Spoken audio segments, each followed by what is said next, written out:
Matthew 22 and Mark 12. Well, we come to one of Jesus' more careful parables in Mark 12. It's also repeated in the other synoptics, and it's at the end of the parable.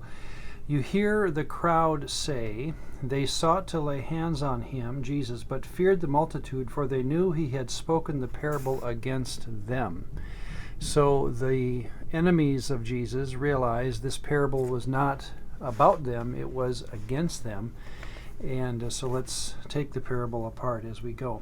It does seem to be a parable that describes the big picture of Scripture, and that's how I'm going to recommend seeing it. 12:1.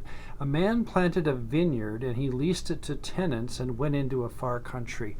Most everyone agrees that what you have here is the owner, which would be Yahweh, and then you have tenants, sometimes called vine dressers. They're renters.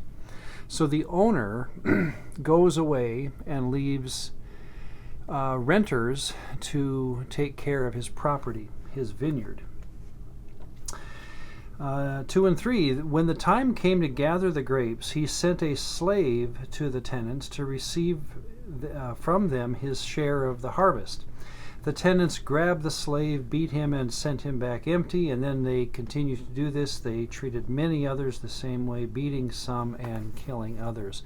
So as the story goes, the owner, to get his due from his tenants, sends slaves. And then he says this in verse 6, the only one left to send was the man, or the owner's dear son, the beloved son.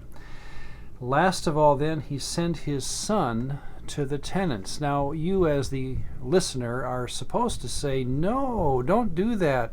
Of course you know what's going to happen. It's a good example of how a parable, you can't make the parable work, as they say, on all fours, because you don't want to make God look as though he's ignorant of what's going to happen. But the owner in this story sends his son thinking that the tenants will respect him. Verse 7, but those tenants said among themselves, "This is the heir." Now here's where, may I make my recommendation at this point as to who is who and what's going on.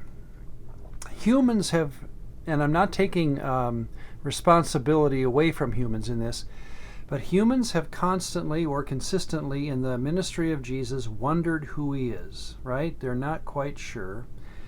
Who has been very clear, in fact very vocal, about Jesus being the heir of God? Well, we know this story from, Mark 3:11.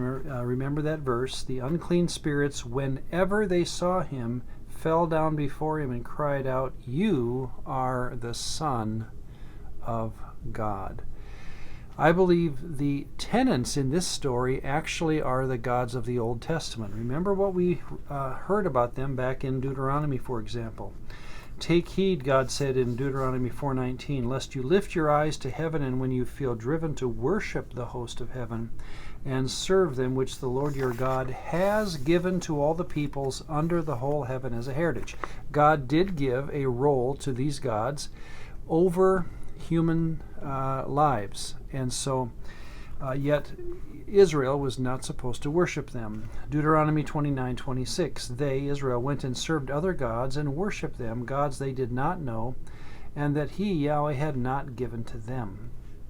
And then, of course, Deuteronomy 32:8, when the Most High gave to the nations their inheritance, when he divided mankind, he fixed the borders of the peoples according to the number of the divine beings. So this idea of tenants or vine dressers or renters is an Old Testament concept that is driven by the idea of divine beings given rule over mankind. We're not taking responsibility away from the humans. We're understanding, though, that humans are working in tandem because of the idea of a covenant with these beings. And notice again in the story of Jesus, we've already had consistently in our story that when people or when someone identifies Jesus as the Son of God with clarity, he happens to be a divinely or a demonically possessed person, usually, and of course except for his followers, but we're saying that people who are against him, and as this story goes and can identify him, are divine beings. Well, do the demons want to kill Jesus? This kind of answers our story. Absolutely. And this is how the parable goes. In the story, they do kill the son of the owner. So they took him and killed him and cast him out of the vineyard.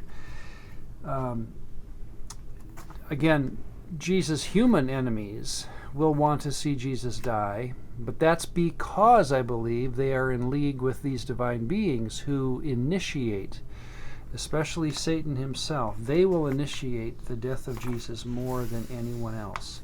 Therefore, Jesus answers, or gives the rest of the parable, what will the owner of the vineyard do? Having seen this happen, where his son is killed by the tenants, what will he do? He will come and destroy those tenants. Now here's again interesting, that word destroy is used in Mark 1:24 when the demon says to Jesus, did you come to destroy us? Same Greek word. And I think again, if you had been listening to the book of Mark being read to you, you would have caught this, that there are gods who know who Jesus is. They call him the heir of God, and they are also destined to be destroyed by Yahweh through somehow the story of Jesus himself.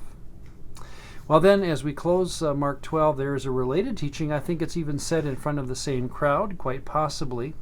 Has some of the most theologically deep meaning of any teaching of Jesus. He quotes Psalm 110, Jesus does, and he says, Psalm 110, Yahweh said to my Lord, sit at my right hand till I make your enemies your footstool.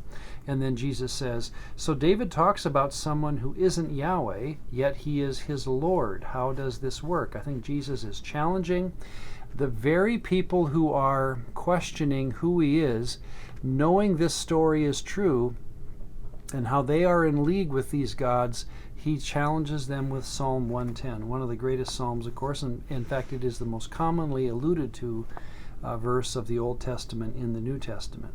How does Psalm 110 go? Yahweh says to someone who is not David, David is the author of the psalm, and he's listening or watching this happen. Yahweh says to someone who is not David, but is David's Lord, his Adonai, sit at my right hand, which would be the place of rule. Sit at my right hand until I make your enemies, my enemies, your footstool. There are the enemies. Again, Jesus' enemies. Well, that's Jesus here, and of course Jesus now is here, based on Psalm 110. Yahweh says to an Adonai, a Lord, sit at my right hand while I make my enemies your footstool. Well, that's the beauty of, again, Psalm 110 that Jesus himself alludes to and saying, well, how could David say that? He's saying that, of course, to people who revered the Old Testament, claimed they understood it, and now they had no choice but to understand Jesus himself in two ways, identifying himself as the heir, not only in the story of the tenants, the parable of the tenants, but in his quotation of Psalm 110.